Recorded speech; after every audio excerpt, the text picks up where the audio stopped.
Hi boys, Lance here from Australia, your first coach, do you remember? So there you have it, the end of an era. I've been so impressed following your progress over the years and how you filled the Heathfield trophy cabinet up with silver. It's an outstanding achievement, you've done really well individually, but as a team, untouchable, and from such a small club too. I was thinking back just the other day about some of the stuff that we got up to while we were training and playing. Moving to Victoria was a real heartbreak for me and a bit of a wrench because it's not really known as a hotbed of rugby. But I did start playing again when I got here, but eventually had to give it up because I was being smashed by the Maoris and the Islanders, who are big bruisers, let me tell you. You don't want to be running into those on a hot day. And even Brady came out and had a game with us, and we won. I think he even scored a try that day. I know he set me up for one because he's told me about it many, many times.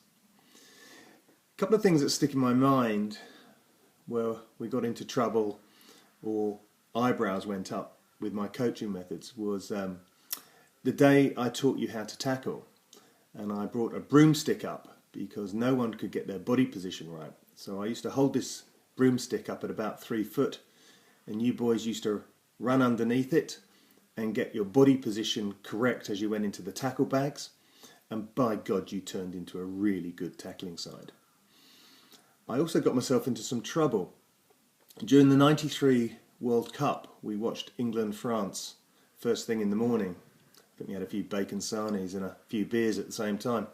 Well, we did, boys, you didn't. You got to have Coke. I guess you have beers these days though, don't you? Anyway, been a particularly brutal encounter, and the English had tackled the French into the ground.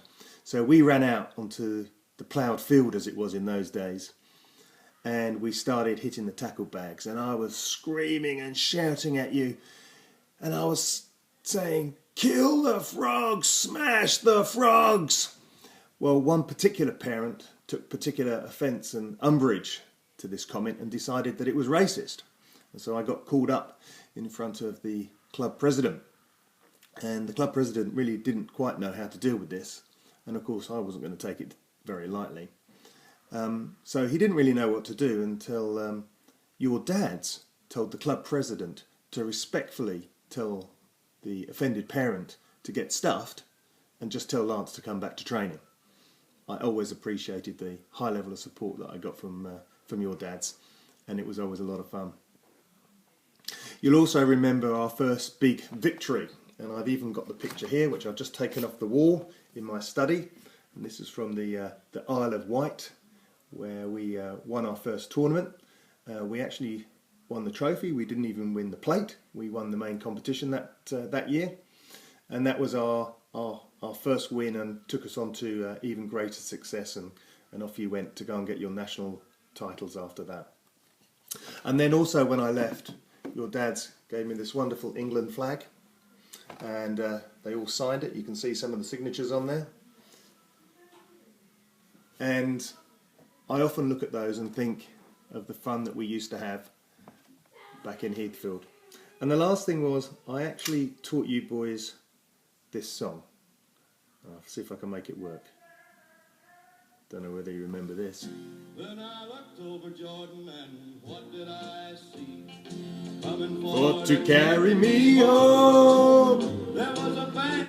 Boys, have a great night and have a drink on me. Cheers.